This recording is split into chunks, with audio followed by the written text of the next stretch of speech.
ಜಯತಿ ಹರಿರಚಿಂತ್ಯಃ ಸರ್ವದೇವೈಕವಂದ್ಯಃ ಪರಮಗುರುರಭೀಷ್ಟಾವಪ್ತಿದಃ ಸಜ್ಜನಾನಾಂ ನಿಖಿಲಗುಣಗಣಾರ್ಣೋ ನಿತ್ಯನಿರ್ಮುಕ್ತದೋಷಃ ಸರಸಿಜನಯನೋऽಸೌ ಶ್ರೀಪತಿರ್ಮಾನದೋ ನಃ ಅಶೇಷವಾಗ್ಜಾಡ್ಯಮಲಾಪಹಂತ್ರೀ ನವಂ ನವಂ ಸ್ಪಷ್ಟಸುವಾಕ್ಪ್ರದಾಯಿನಿ ಜಿಹ್ವಾಗ್ರಸುರಂಗನರ್ತಕೀ ಭವಪ್ರಸನ್ನಾ ವದನೆ ಚ ಮೇ ಶ್ರೀಃ ವ್ಯಾಪ್ತಿರ್ಯಸ್ಯ ನಿಜೇ ನಿಜೇನ ಮಹಸಾ ಪಕ್ಷೇ ಸಪಕ್ಷೇ ಸ್ಥಿತಿಃ ವ್ಯಾವೃತ್ತಿಶ್ಚ ವಿಪಕ್ಷತೋऽಥ ವಿಷಯೇ ಸಕ್ತಿರ್ನ ವೈ ಬಾಧಿತೆ ನೈವಾಸ್ತಿ ಪ್ರತಿಪಕ್ಷಯುಕ್ತಿರತುಲಂ ಶುದ್ಧಂ ಪ್ರಮಾಣಂ ಸಮೇ ಭೂಯಾತ್ ತತ್ವವಿನಿರ್ಣಯಾಯ ಭಗವಾನ್ ಆನಂದತೀರ್ಥೋ ಮುನಿಃ ವಾಣಿತೆ ಕರವಾಣ್ಯಂಬ ಚರಣೌ ಹೃದಿ ಸರ್ವದಾ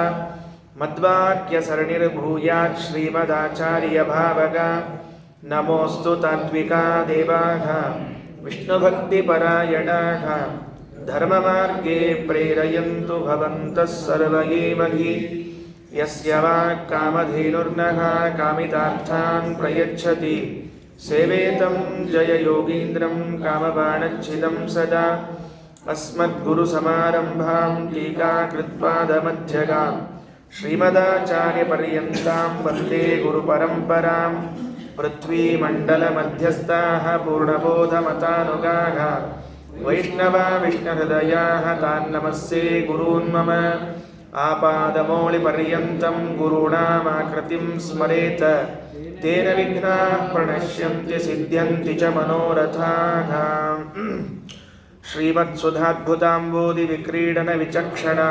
ವಾಕ್ಯಾರ್ಥಚಂದ್ರಿಕಾಕಾರಾನ್ ವಿದ್ಯಾಧೀಶ ಗುರುನ್ ಭಜೆ ದೃಷ್ಟಾ ಗಂಗಾ ಶಾತಿತಂ ದ್ವಾರಕೀಲಂ ಉಷ್ಟಾ ಮುದ್ರಾ ಪಂಢರೀಶಸ್ಯ ದತ್ತಾ ಕೃಷ್ಣಸ್ಪೃಷ್ಟಃ ಶೇಷದರ್ಶೀ ಲತಾವಾನ್ ಅಷ್ಟೈಶ್ವರ್ಯಂ ಸತ್ಯಸಂಧಂ ನಮಾಮಿ ವೈಕುಂಠರಾಮೋ ಎಂಬವ್ರೇ ಸ್ವಯಮೇವ ಸ್ವಪೂಜಕಂ ರಘುಪ್ರಿಯಾರ್ಯ ಯೋಗೀಂದ್ರಂ ನೌಮಿ ಸಜ್ಞಾನಸಿದ್ಧಯೇ.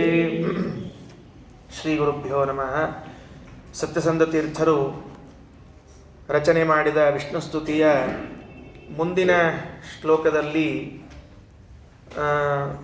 ನಮ್ಮಲ್ಲಿ ಸಾಧನೆ ಏನೂ ಇಲ್ಲ, ಆದರೂ ಕೂಡ ನೀ ನಮ್ಮನ್ನು ರಕ್ಷಣೆ ಮಾಡಬೇಕು ಅಂತ ಪ್ರಾರ್ಥನೆಯನ್ನು ಮಾಡ್ತಾ ಇದ್ದಾರೆ. ಏನೇನು ಸಾಧನೆಗಳ ಸಾಲಿನಲ್ಲಿ ಬರುತ್ತದೋ ಆ ಸಾಧನೆಗಳನ್ನು ಮೊದಲು ಹೇಳಿ ಇದು ಯಾವುದೂ ನಾವು ಮಾಡಿಲ್ಲ ಅಂತ ಹೇಳಬೇಕಾಗಿದೆ.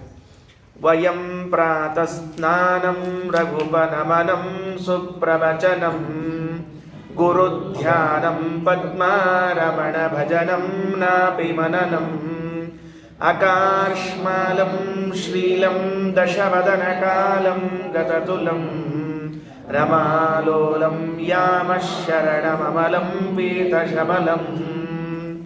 ವಯಂ ಪ್ರಾತಸ್ನಾನಂ, ಮೊದಲು ನಮ್ಮದು ಸ್ನಾನವೇ ಇಲ್ಲ ಅಂತ ಹೇಳಿಬಿಟ್ರು.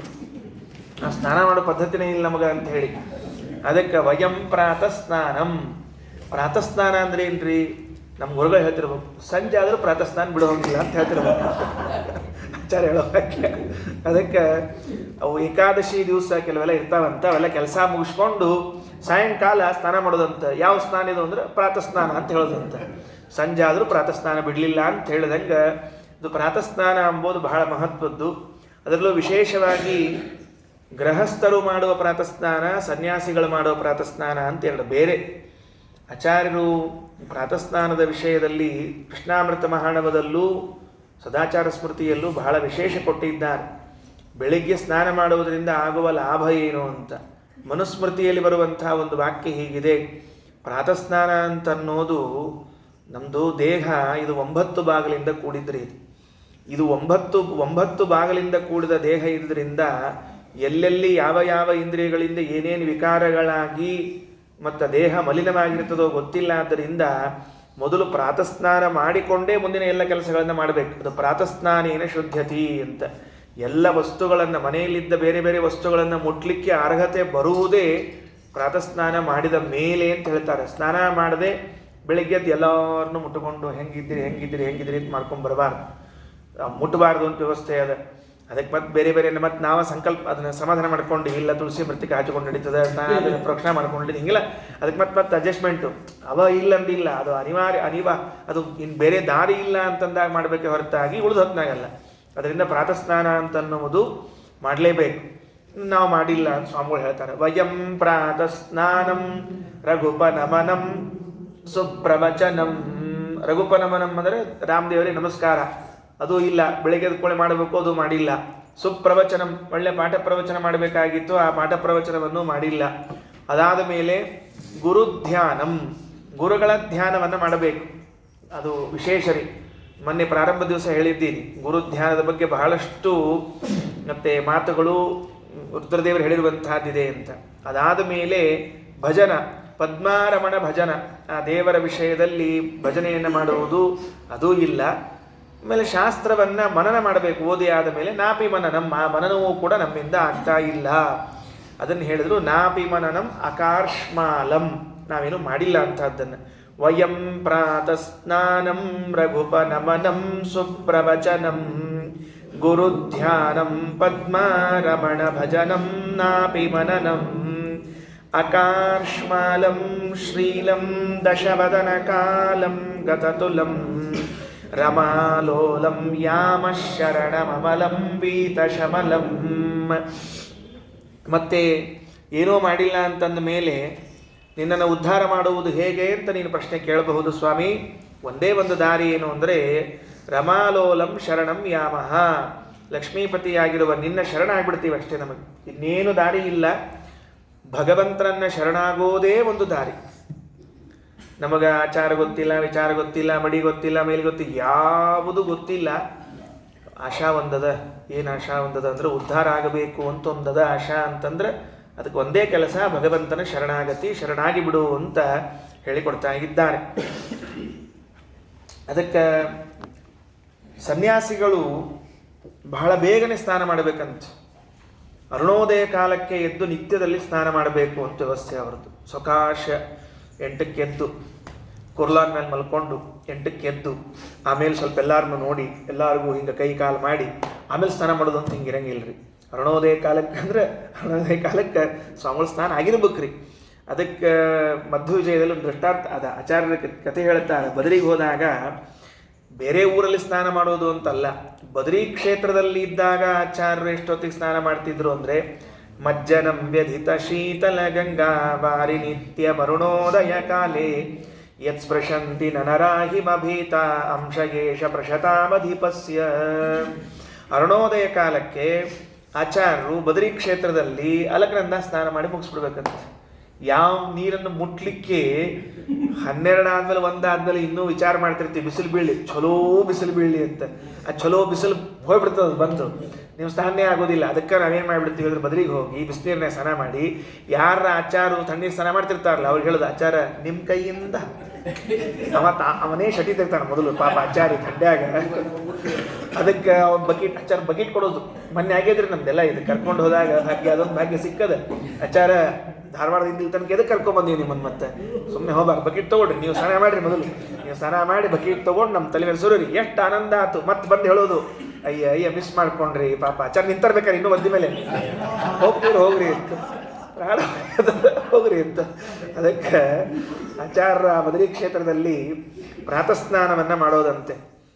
ಕೃಷ್ಣಾಮೃತ ಮಹಾಣವದಲ್ಲಿ ಹೇಳುವಾಗ ಆಚಾರ್ಯರು ಒಂದು ಮಾತಂತಾರೆ, ಗಂಗಾ ಅಂಬ ಸದೃಶ ಸ್ಮೃತಃ ಅಂತ ಹೇಳ್ತಾರೆ. ಪ್ರಾತಃ ಕಾಲದಲ್ಲಿ ಸ್ನಾನ ಮಾಡ್ತಿದ್ರೆ ಸನ್ಯಾಸಿಗಳಿಗೆ ಹೇಳಿದ್ದಾರೆ ಆ ಮಾತನ್ನು. ನಾವು ಅನುಸಂಧಾನ ಮಾಡಿಕೊಂಡ್ರೆ ಏನು ದೋಷ ಅಲ್ಲ. ನಾವು ಪ್ರಾತಃ ಕಾಲದಲ್ಲಿ ಸ್ನಾನ ಮಾಡುವ ನೀರಿನಲ್ಲಿ ಗಂಗೆ ಬಂದು ನಿಂತಿರ್ತಾಳಂತೆ. ಸನ್ಯಾಸಿಗಳು ಮಾಡುವ ಸ್ನಾನದಲ್ಲಂತರೂ ಆ ನೀರಿನಲ್ಲಿ ಗಂಗಾ ಸನ್ನಿಧಾನ ಆಗಿಬಿಡ್ತದೆ. ಆಚಾರ್ಯ ಆ ಮಾತನ್ನು ಹೇಳ್ತಾರೆ, ಎಲ್ಲಿ ಯತಿಗಳು ಸ್ನಾನ ಮಾಡ್ತಿರ್ತಾರೋ ಅದು ಯಾವುದೇ ನೀರಿರಲಿ ಅಲ್ಲಿ ಗಂಗಾ ಬಂದು ನಿಂತ್ಬಿಡ್ತಾಳೆ, ಮುಗಿದು ಹೋದ ಕೆಲಸ ಅಷ್ಟೇ. ಆಚಾರ್ಯರು ಆ ಮಾತನ್ನು ಕೃಷ್ಣಾಮೃತ ಮಹಾಣದಲ್ಲಿ ಹೇಳ್ತಾರೆ. ಆದ್ದರಿಂದ ನಾವು ಪ್ರಾತಃ ಸ್ನಾನ ಮಾಡುವಾಗ ಗಂಗಾ ಬಂದಿದ್ದಾಳೆ ಅಂತ ಅನುಸಂಧಾನ, ನಾವು ನಿತ್ಯ ಹಾಗೆ ಅನುಸಂಧಾನ ಮಾಡ್ಕೋತೀವಿ ಆಚಾರ.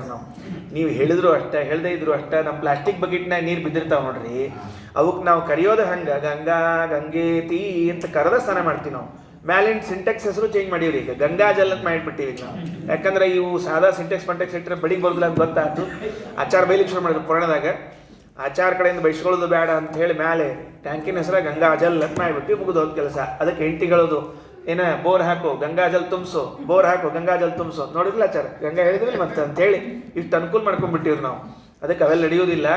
ಪ್ರಾತಃ ಕಾಲದಲ್ಲಿ ಸ್ನಾನವನ್ನು ಮಾಡಬೇಕು ಅನ್ನೋದು ಅಷ್ಟು ಮಹತ್ವದ್ದು. ಅದರಲ್ಲೂ ಕೂಡ ಕೆಲವು ಮಾಸಗಳಲ್ಲಿ ತಪ್ಪದೇ ಮಾಡಬೇಕು ಅಂತ ಆಕಾಮಾವೈ ಕೋನಸ್ನಾತ ಅಂತ ಕೇಳ್ತಾರೆ. ಆಷಾಢ ಮಾಸ, ಕಾರ್ತೀಕ ಮಾಸ, ವೈಶಾಖ ಮಾಸ, ಮಾಘ ಮಾಸ ಸ್ನಾನ ಇದೆ ನೋಡ್ರಿ, ಇವು ತಪ್ಪದೇ ಮಾಡಬೇಕಂತೆ. 4 ತಿಂಗಳ ಸ್ನಾನ, ಪ್ರಾತಃ ಸ್ನಾನ ಎಲ್ಲರಿಗೂ, ಗೃಹಸ್ಥರು ಸನ್ಯಾಸಿಗಳು ಎಲ್ಲರೂ. ಅದ್ರ ಜೊತೆಗೆ ಧನುರ್ಮಾಸನ ಒಂದು ಸೇರ್ಕೋತದೆ. 5 ತಿಂಗಳು ಸ್ನಾನ ರೀ ಒಟ್ಟು ಪ್ರಾತಃ ಸ್ನಾನ ಅಂತದ. ಉಳಿದ ತಿಂಗಳು ಹೊತ್ತನೆ ಮಾಡಬಾರ್ದು ಅಂತ ಅರ್ಥ ಅಲ್ಲ, ಇವು ಕಡ್ಡಾಯ ಅಂತ ತಿಳಿಸಿಕೊಟ್ಟಾರಾದ್ದರಿಂದ ವಯಂ ಪ್ರಾತಃ ಸ್ನಾನಂ ರಘುಪನಮನಂ ಸುಪ್ರವಚನಂ ಗುರುಧ್ಯಾನಂ ಪದ್ಮಾರಮಣ ಭಜನಂ ನಾಪಿ ಮನನಂ ಅಕಾರ್ಷ್ಮಾಲಂ ಶ್ರೀಲಂ ದಶವದನಕಾಲಂ ಗತತುಲಂ ರಮಾಲೋಲಂ ಯಾಮಶರಣಮಮಲಂ ಪೀತಶಮಲಂ. ಪ್ರಾತಃಸ್ನಾನ ಆಯಿತು, ಅದು ಮಾಡಬೇಕಾಗಿತ್ತು, ಮಾಡಲಿಲ್ಲ. ದೇವರಿಗೆ ನಮಸ್ಕಾರ ಮಾಡಬೇಕಾಗಿತ್ತು, ಅದೂ ಮಾಡಲಿಲ್ಲ. ಸುಪ್ರವಚನಂ, ಗುರುಮುಖೇನ ಗ್ರಂಥವನ್ನು ಕೇಳಿ ಶಿಷ್ಯರಿಗೆ ಹೇಳಬೇಕಾದದ್ದು, ಅದು ಮಾಡಲಿಲ್ಲ. ಇದೆಲ್ಲ ಮಾಡದೇ ಇದ್ದವ್ರನ್ನ ಇಟ್ಕೊಂಡು ಹೇಳಿಕತ್ತಾರ ಮತ್ತು ಸ್ವಾಮಿಗಳು ತಾವು ಮಾಡಲಿಲ್ಲ ಅಂತ ತಿಳ್ಕೊಬೇಡ್ರಿ. ಹಂಗೆ ವಿಜೇಂದ್ರ ಸ್ವಾಮಿಗಳು ಪಾಪ ವಿಮೋಚನ ಸ್ತೋತ್ರ ಅಂತ ಬರ್ದಾರ್ರಿ, ಮತ್ತು ಅವ್ರ ಪಾಪ ಅನ್ನೋದೇನ್ರಿ ನಮ್ಮ ಪಾಪ ವಿಮೋಚನ ಸ್ತೋತ್ರ ರೀ ಅದು. ಹಂಗೆ ಓ ನೋಡ್ದೆ ವಿಜೇಂದ್ರ ಸ್ವಾಮಿಗಳ ಪರಿಸ್ಥಿತಿ ನೋಡಿದಿಲ್ಲ, ಪಾಪ ಅಲ್ಲಿಗೆ ಹೋಗ್ಬಾರ್ದು, ಮತ್ತು ಪಾಪ ನಾವು ಅಲ್ಲಿಗೆ ಹೋಗ್ಬಾರ್ದು, ಅವು ನಮ್ಮನ್ನು ನೋಡಿ ಬರ್ದಾರ, ನೀನು ನಡೆ ಬಾರಿ ಎಷ್ಟದ ಅಂತ ನೋಡ್ಕೋ ಅಂತೇಳಿ. ಹಂಗೆ ಸ್ವಾಮಿಗಳು ಹೇಳಿದ್ದು. ಅವರು ಪ್ರಾತಃಸ್ನಾನ ಮಾಡ್ತಿರ್ಲಿಲ್ಲ ಅಂತ ಭಾವಿಸಬಾರ್ದು. ಅವಶ್ಯವಾಗಿ ಪ್ರಾತಃಸ್ನಾನಾದಿಗಳನ್ನು ಮಾಡ್ತಿದ್ರು. ರಘುಪನಮನಂ, ರಾಮಚಂದ್ರ ದೇವರಿಗೆ ನಮಸ್ಕಾರ ಮಾಡದೇ ಇರ್ತಾರ, ಮಾಡ್ತಿದ್ರು. ಪ್ರವಚನ, ಗುರುಧ್ಯಾನಂ, ಅದರಲ್ಲಿ ಎತ್ತಿದ ಕೈಯಿಂದ ಸತ್ಯಸಂಧ ತೀರ್ಥರು ಇಲ್ಲಿ ಮುಂದಿಂದು ನೀವು ಯಾವುದೇ ಪದ್ಧತಿ ತೆಗೆದ್ರು ಮಾತಿರ್ತೀರಿ ನಮ್ಮ ಗುರುಗಳು ಅಂತ ಹೇಳ್ಬೇಕು. ಸದ್ಗೋತ್ ಸ್ವಾಮಿಗಳ ಮೇಲೆ ಅಷ್ಟು ಒಂದು ವಿಶ್ವಾಸ ಅಂದರೆ ಭಾರಿ ವಿಶ್ವಾಸ. ಆಶ್ರಮ ಕೊಡಬೇಕು ಅಂತ ಸಂಕಲ್ಪ ಮಾಡ್ಕೊಂಡ್ರೆ ಸದ್ಗೋತ್ ಸ್ವಾಮಿಗಳು. ಇವರಿಗೆ ಹಾವೇರಿ ಆಚಾರ್ಯವರು, ಇವರಿಗೆ ರಾಮಚಂದ್ರ ಅಂತ ಹೆಸರು, ರಾಘವೇಂದ್ರ ಅಂತ ಹೆಸರು, ಎರಡೂ ಹೆಸರು ರೀ ಇವರಿಗೆ, ಸತ್ಯಸಂಧ ತೀರ್ಥರಿಗೆ. ಆಶ್ರಮ ಕೊಡಬೇಕು ಅಂತ ಸದ್ಗೋತ್ ಸ್ವಾಮಿಗಳು ಪೂರ್ವಾಶ್ರಮದ ಮೊಮ್ಮಗಳ ಗಂಡರಿ ಇವರು. ಅದಕ್ಕೆ ಮೊಮ್ಮಗಳಿಗೆ ಇವ್ರ ಕಡೆನೇ ಅಧ್ಯಯನ ಮಾಡಿದ್ದು, ಮನೆಗೆ ಅಲ್ಲೇ ಲಗ್ನ ಮಾಡಿಸಿದ್ರು. ಅವ್ರಿಗೆ ಕೊಡಬೇಕು ಅಂತ ಸಂಕಲ್ಪ ಮಾಡಿದ ಮ್ಯಾಲೆ ಗೊತ್ತಾಯ್ತು ಅಲ್ಪಾಯುಷಿಗಳು ಅಂತ ಗೊತ್ತಾಗ್ಬಿಡ್ತು. ಅಯ್ಯೋ ಮತ್ತು ಅಲ್ಪಾಯುಷಿ ಇದ್ಮೇಲೆ ಪೀಠ ಕೊಟ್ಟರೆ ಹೆಂಗ ಅಂತ ತಿಳ್ಕೊಂಡು ಹೇಳಿ ತಾವು ಮತ್ತು ಅವರಿಗೆ ಆಯಸ್ಸನ್ನು ಕೊಟ್ಟರು. ತುಪ್ಪದ ಪಾತ್ರೆ ಅಂತ ಹೇಳ್ತಿರ್ತಾರೆ, 10 ತುಪ್ಪದ ಪಾತ್ರೆ ಕುಡಿಬೇಕಾದ್ರು ಮಟಗ ಅವ್ನು ಕುಡಿಬೇಕು ಅಂತ ಹೋದ ಕೂಡಲೇ 10 ವರ್ಷ ಸಾಕಾಗ್ಬಿಡುತ್ತೆ ಅಂತ. ಅಷ್ಟೇ 10 ವರ್ಷ ಆಯುಷ್ಯ ಅಂತ ತಿಳ್ಕೊಂಡು. ಹೀಗಾಗಿ ಅವರ 10 ವರ್ಷದ ಆಯಸ್ಸನ್ನು ಕೊಟ್ಟವರು ಗುರುಗಳೇ. ಪಾಠ ಹೇಳಿದವರು ಅವರು, ಪೀಠ ಕೊಟ್ಟವರು ಅವರು. ಪಾಠ ಪೀಠ ಎರಡೂ ಅವರದೇ ಆದಮೇಲೆ ಮತ್ತು ಗುರುಗಳು ಬಿಟ್ಟು ಇನ್ನೇನು ಆಗಬೇಕು. ಅದಕ್ಕೆ ಗುರುಧ್ಯಾನಂ, ಮಾತಾಡ್ತೀರಿ ಗುರುಗಳು ಅಂತ ಅಂತಿರ್ತಾರೆ. ಬೆಳಗಾಗೆದ್ದು ಗುರುಸ್ಮರಣೆಯನ್ನು ಮಾಡ್ರಿ ಅಂತ ಅದೊಂದು ತಿಳಿಸಿಕೊಟ್ಟಿದ್ದಾರೆ. ಪದ್ಮಾರಮಣ ಭಜನಂ, ದೇವರ ಸ್ಮರಣೆ, ಆವಾಗ ನಮಸ್ಕಾರ ಒಂದೇ ಅಲ್ಲ, ಆವಾಗ ಸ್ಮರಣೆ ಸೇವೆ ಮಾಡಬೇಕು. ಶಾಸ್ತ್ರವನ್ನು ಮನನ ಮಾಡ್ತಾನೆ ಇರಬೇಕು. ಆಚಾರ್ಯರು ಅನುವ್ಯಾಖ್ಯಾನದಲ್ಲಿ ಹೇಳುವಾಗ ಒಂದು ಮಾತಂತಾರೆ, ನಿರಂತರವಾಗಿ ಶಾಸ್ತ್ರ ಶ್ರವಣ ಮಾಡ್ತಿರ್ಬೇಕಂತ. ಅಲ್ರಿ ಆಚಾರ್ಯ ನಿರಂತರ ಮಾಡ್ತಿದ್ರು, ನಿದ್ದೆ ಬರಂಗಿಲ್ಲ, ನಮಗೆ ಹಸಿವೆ ಆಗಂಗಿಲ್ಲ, ಮತ್ತು ಹಸಿವಿ ನಿದ್ರಿ ಎಲ್ಲ ಬರ್ತಿರ್ತಾವೆ. ಕೆಲವರಿಗಂತರೂ ಪುಸ್ತಕ ತೊಗೊಂಡು ಕೂಡಲೇ ಬರ್ತದ್ರಿ ಅದು. ಅಂದ್ರೆ ಅದು ಅವರಿಗೊಂದು ಇದು ಅದು ಅದು ಅದು ಅಟ್ರಾಕ್ಷನ್ ರೀ ಅದು. ಇವ್ರಿಗೆ ನಿದ್ದೆ ಬರಬೇಕು ಅಂದ್ರೆ ಪುಸ್ತಕ ತಗೋತಾರ್ರಿ ಅವರು. ಪುಸ್ತಕ ತೊಗೊಂಡು ಕೂಡಲೇ ಅದು ಎಲ್ಲಿರ್ತದೋ ಏನೋ ಬಂದ್ಬಿಡ್ತದೆ. ಅದಕ್ಕೆ ಕೆಲವರು ಏನು ಮಾಡಿರ್ತಾರೆ ರೀ, ರಾತ್ರಿ ಮಲ್ಕೊಳ್ಳೋ ಹೊತ್ತಿಗೆ ಬಾಜುಕೊಂದ್ರೆ ಪುಸ್ತಕ ಇಟ್ಕೊಂಡಿರ್ತಾರೆ. ಅಂದರೆ ಓದಬೇಕು ಅಂತಲೋ ಉದ್ದೇಶ ಅಲ್ಲ, ನಿದ್ದೆ ಲಘು ಹತ್ತಿ ಅನ್ನೋ ಉದ್ದೇಶದಿಂದ. ನಿದ್ದೆ ಲಘು ಹತ್ತಬೇಕು ಅಂತಿದ್ರೆ ಪುಸ್ತಕ ಹಿಂಗೆ ತೊಗೊಂಡು ಹಿಂಗೆ ಹಿಡಿದ್ರಿ ಅಂದ್ಕೊಳ್ಳಿ, ಅದು ಅಕ್ಷರ ವೈರಿಗಳಾದದ್ದರಿಂದ ಅದಕ್ಕೂ ಅವ್ರು ಯಾಕೆ ಬರೋಂಗಿಲ್ಲ, ಟಕ್ಕಂತ ಮಲ್ಕೊಂಡ್ಬಿಡ್ತಾರೆ. ಆ ಪುಸ್ತಕ ಹಿಂಗೆ ಮುಖದ ಮೇಲೆ ಇರ್ತದೆ. ಪಾಪ ಬಾಜು ಹೋಗೋವರೇ ಎತ್ತಿ ಬಾಜುಗೆ ಇಟ್ಟೋಗಿರ್ತಾರೆ. ಆಮೇಲೆ ಅದನ್ನು ತಲೆ ಬುಡಕ್ಕೆ ಇಟ್ಕೊಂಡಿರ್ತಾರೆ. ಯಾಕಂದ್ರೆ ಮತ್ತೆ ಮಲಗಿದಾಗ ಅಕ್ಷರಗಳೆಲ್ಲ ಒಳಗೆ ಹೋಗಲಿ, ಬೆಳಗ್ಗೆ ಒಳಗೆ ಜ್ಞಾನಿ ಆಗಲಿ, ಇನ್ನೂ ಕೆಲವು ವಿಚಾರಗಳನ್ನೆಲ್ಲ ಅಂದರೆ ಕೋಟಿಕ್ರಮ ಪ್ರಕಾರ ಹೋಗಿರ್ತಾರೆ ಮೇಲೆ. ಅದಕ್ಕೆ ಮನನ ಮಾಡಬೇಕು. ಶಾಸ್ತ್ರವನ್ನು ಕೇವಲ ಕೇಳಿದ್ರೆ ನಡೆಯೋದಿಲ್ಲ, ಮನನವೂ ಬೇಕು ಅಂತ ಅನ್ನೋದನ್ನು ತಿಳಿಸಿಕೊಡ್ತಾರೆ. ಇವನು ಯಾವುದನ್ನು ಮಾಡಿಲ್ಲ ನಾನು. ಶ್ರೀಲಂ ಅಂತ ಹೇಳ್ತಾರೆ, ಭಾರಿ ಆಶ್ಚರ್ಯ. ಏನು ಶ್ರೀಲಂ, ದೇವರ ಹೆಸರಂತೆ ಶ್ರೀಲಂ ಅಂತ. ಏನು ಶ್ರೀಲಂ ಅಂದರೆ, ಶ್ರೀ ಅಂದರೆ ಸಂಪತ್ತು, ಲಾ ಅಂದರೆ ಕೊಡೋದು ಅಂತ ಅರ್ಥ. ಶ್ರೀಲಂ ಅಂದರೆ ಸಂಪತ್ಪ್ರದನಾದವನೇ ಅಂತ ಸ್ತೋತ್ರ ಮಾಡ್ತಾ ಇದ್ದಾನೆ. ಉಳಿದ ಶಬ್ದ ಎಲ್ಲ ತಿಳಿತಾವ್ರಿ, ಅವು ಸಣ್ಣ ಸಣ್ಣ ಶಬ್ದನ ಉಳಿದು ಬಿಟ್ಟಿರ್ತಾವ. ಅಕಾರ್ಷ್ಮಾಲಂ ಶ್ರೀಲಂ ದಶವದನ ಕಾಲಂ ಗತತುಲಂ ರಮಾಲೋಲಂ ಯಾಮಶರಣಮಮಲಂ ವೀತಶಮಲಂ. ಇದು ಹಿಂದಿಂದಕ್ಕೆ ನ ಆಕಾಶಮಾಲಂ ನಾವು ಮಾಡಿಲ್ಲ ಎಂಬುದು ಸಂಬಂಧಪಟ್ಟು ಶ್ರೀಲಂ ಸಂಪತ್ಪ್ರದನಾಗಿರುವಂತಹ ಪರಮಾತ್ಮ ನೀನು ಎಂಥವನು ರಾಮಚಂದ್ರ. ದಶವದನ ಕಾಲಂ, ಅದು ದಶವದನ ಅಂದರೆ 10 ತಲೆ. ಯಾರ 10 ತಲೆ ಇದ್ದವ? ರಾವಣ. ಅವನಿಗೆ ಕಾಲ ಅಂದರೆ ನಾಶ ಮಾಡುವನು ಅಂತ ಅರ್ಥ. ದಶವದನ ಕಾಲ ಅಂದರೆ ರಾವಣನ ನಾಶ ಮಾಡುವಂತಹ ವ್ಯಕ್ತಿ ನೀನು ರಾಮಚಂದ್ರ. ಆಮೇಲೆ ಮತ್ತೆಂಥವನು ಅಂದರೆ ಗತ ತುಲಂ. ತುಲಾ ಅಂದರೆ ತಕ್ಕಡಿ, ತೂಕ ಹಾಕೋದ್ರಿ. ಅಂದರೆ ಇವ್ರು ಸಮ ಅವರು, ಅವ್ರ ಸಮ ಇವರು ಅಂತ ತಿಳ್ಕೊಂಡು ತೂಕ ಹಾಕೋದು. ಗತ ತುಲಂ ಅಂದರೆ ಪರಮಾತ್ಮನಿಗೆ ಸಮಾನರಾದವರು ಮತ್ತೊಬ್ಬರು ಇಲ್ಲ, ಅಷ್ಟು ವ್ಯವಸ್ಥೆ ಹೇಳಬೇಕಾಗಿದೆ. ರಾಮಚಂದ್ರ ನಿನ್ನ ಸಮ ಯಾರಿದ್ದಾರಪ್ಪ? ನಿನ್ನ ಸಮ ಯಾರ್ಯಾರೂ ಇಲ್ಲ. ನೀನು ರಾವಣನಿಗೆ ಅಗ್ನಿಸ್ಥಾನೀಯ, ನಿಜವಾಗ್ಲೂ ಕೂಡ ಸುಟ್ಟು ಹಾಕಿದಂಥವನು ನೀನು. ಅಂಥವನನ್ನು ಯಾರು ನಾವು ಮತ್ತೆ ಸಮ ಅಂತ ಹೇಳಿಕ್ಕೆ ಬರ್ತದೆ? ರಮಾಲೋಲಂ ಮತ್ತೆಂಥವನು ಅಂದರೆ ಲಕ್ಷ್ಮಿಯಲ್ಲಿ ಭಾರೀ ಆಸಕ್ತಿ ದೇವರಿಗೆ. ಎಷ್ಟು ಆಸಕ್ತಿ ರೀಪ ಇಲ್ಲರ. ಲೋಲ ಅಂತ ಕರೀತಾರೆ. ಲೋಲ ಅಂದ್ರೆ ಅದಕ್ಕೆ ಈ ಶಬ್ದ ಬೇರೆ ಇರ್ತಾವ್ರಿ ಲೋಕದಾಗ. ಸ್ತ್ರೀಲೋಲ ಅಂತ ಕರಿತಿರ್ತಾರೆ. ಹೆಣ್ಣಿನ ಮೇಲೆ ಭಾಳ ಆಸಕ್ತಿ ಇಟ್ಕೊಂಡು ಕೂತಿದ್ದ ಅಂದ್ರೆ ಅವ್ನು ಶ್ರೀಲೋಲ ಅಂತ, ಸ್ತ್ರೀಲೋಲ ಅಂತ ಕರಿತಿರ್ತಾರೆ. ನೀವು ರಮಾಲೋಲ. ಹೆಂಡತಿ ಮೇಲೆ ಭಯಂಕರ ಪ್ರೇಮ, ಭಯಂಕರ ವ್ಯಾಮೋಹ. ಅದಕ್ಕೆ ಪುರಂದರದಾಸರು ಒಂದು ಹಾಡು ಬರೆದು ಬಿಟ್ರಿ. ಎಷ್ಟು ಮಾಡ್ತೀವೋ ಹೆಂಡತಿ ಮೇಲೆ ಪ್ರೀತಿ ಎಲ್ಲರದು ಮೋಹಕ್ಕೆ ಹೋಗ್ಬಿಟ್ಟದ ಅಂತ ಹೇಳ್ಬಿಟ್ರಿ ದಾಸರು. ಯಾಕೆ ಅಂದರೆ ಸಾಮಾನ್ಯವಾಗಿ ಲೋಕದಲ್ಲಿ ಸ್ತ್ರೀಯರು ಹಡಿತಿರ್ತಾರೆ. ಅದು ಹಡಿಯೋ ಕೆಲಸ ಅವರದ್ದು, ಇವರು ತಂದೆ ಪಾಲನೆ ಪೋಷಣೆ ಅಂತ. ದೇವರೇನು ಮಾಡಿಬಿಟ್ಟ ಅಂದ್ರೆ ಎಲ್ಲರ ನನ್ನ ಹೆಂಡತಿ ಹಡಿದ್ರೆ ಆಕಿ ಸೌಂದರ್ಯ ಹೋಗ್ತದ ಅಂತ ತಿಳ್ಕೊಂಡು ಹೇಳಿ ತಾನೇ ಹಡಿದ್ಬಿಟ್ಟು ನನ್ನ ಮಕ್ಕಳನ್ನ ಸತ್ಯಕ್ಕೆ ಚೊಕ್ಕತನವು ಹೋಗದಿರಲೆಂದು ಅಂತ ದಾಸರ ಹಾಡು ಮಾಡಿದ್ರೆ ಪುರಂದರದಾಸರು. ಇಲ್ಲಿ ತಾನು ಮುಖದಿಂದ ಇವನು ಹುಟ್ಟಿಸಿದ ಅವ್ರನ್ನ ಹುಟ್ಟಿಸಿದ ಅಂತ ಪುರುಷ ಸೂಕ್ತದಲ್ಲಿ ಬರ್ತದಲ್ಲ, ಅದನ್ನು ಹೆಂಗೆ ಉಪಯೋಗಿಸ್ಕೊಂಡ್ರು ಅಂದ್ರೆ ಯಾಕೆ ದೇವರು ತಾನೇ ಎಲ್ಲ ಮಕ್ಕಳನ್ನು ಪಡೆದಿದ್ದಾನ ಅಂದ್ರೆ ಹೆಂಡತಿ ಮೇಲೆ ಅಷ್ಟು ಪ್ರೀತಿರಿ. ಮತ್ತೆ ಆಕಿಗೆ ಎಲ್ಲಿ ತ್ರಾಸ ಆಗ್ತದೋ ಏನೋ ಹಡದದ್ದು ಮತ್ತೆ ಬೇಡ ಅಂತ ತಿಳ್ಕೊಂಡ್ರೆ ತಾನೇ ಹಿಡಿದ್ಬಿಟ್ನಂತ ದೇವ್ರ ಸತ್ಯಕ್ಕೆ. ಬಣತನ ಖರ್ಚು ಉಳಿಸಿದ ಅಂತ ಇಟ್ಕೊಳ್ರಿ, ಆ ವಿಷಯ ಬೇರೆ. ಅದಕ್ಕೆ ಮತ್ತೆ ಇವು ಒಂದೆರಡು ಹೇಳಿದ್ರೆ ಬಾಣತನ ಮಾಡ್ಬೋದ್ರಿಪ್ಪ. ದುಬ್ಬು ಹಡ್ಕೋತ ಹೋದ್ರೆ ಏನು ಬಾಣತನ ಮಾಡ್ಲಿಕ್ಕೆ ಆಗ್ತದೆ? ಎಲ್ಲೂ ಬಾಣತನ ಆಗಲಿ ಏನಾಗಂಗಿಲ್ಲ. ಅದಕ್ಕೆ ಬೇಡ. ರಮಾಲೋಲಂ ಯಾಮ ಶರಣ ಮಮಲಂಬೀತ ಶಬಲಂ. ಮದ್ರಾಸ್ ಸ್ವಾಮಿಗಳು ಒಂದು ಕಡೆ ಹೇಳ್ಯಾರ, ಅವ್ರದ್ದು ಒಂದು ಗ್ರಂಥದ. ದೇವ್ರು ಏನು ತೋರಿಸ್ಕೊಟ್ಟ? ಹೆಂಡತಿನ ಎಷ್ಟು ಪ್ರೀತಿ ಮಾಡಿರಿ ನೀವು, ಬೇಡ ಅಂದಿಲ್ಲ. ಎಲ್ಲಿ ಕೂಡ್ಸ್ಕೋಬೇಕು ಅಲ್ಲೇ ಕೂಡ್ಸ್ಕೊಳ್ರಿ ಅಂದ್ರೆ ಅವ್ರು. ಎಲ್ಲಿ ಕೂಡ್ಸ್ಕೋಬೇಕು ಅಲ್ಲೇ ಕೂಡ್ಸ್ಕೊಳ್ರಿ ಅಂದ್ರೆ ಲಕ್ಷ್ಮೀ ದೇವಿನ ಪರಮಾತ್ಮ ಎದಿಯೊಳಗೆ ಕೂಡ್ಸ್ಕೊಂಡಾರ, ತಲೆ ಮೇಲೆ ಕೂಡ್ಸ್ಕೊಂಡಿಲ್ಲ. ಎಷ್ಟ ತಿಳ್ಕೊಳ್ರಿ. ವಯಂ ಪ್ರಾತಸ್ನಾನಂ ರಘುಪನಮನಂ ಸುಪ್ರವಚನಂ ಗುರುಧ್ಯಾನಂ ಪದ್ಮಾರಮಣ ಭಜನಂ ನಾಪಿ ಮನನಂ ಆಕಾಶ್ಮಾಲಂ ಶ್ರೀಲಂ ದಶವದನಕಾಲಂ ಗತತುಲಂ ರಮಾಲೋಲಂ ವ್ಯಾಮಶರಣಮಲಂ ವೀತಶಮಲಂ.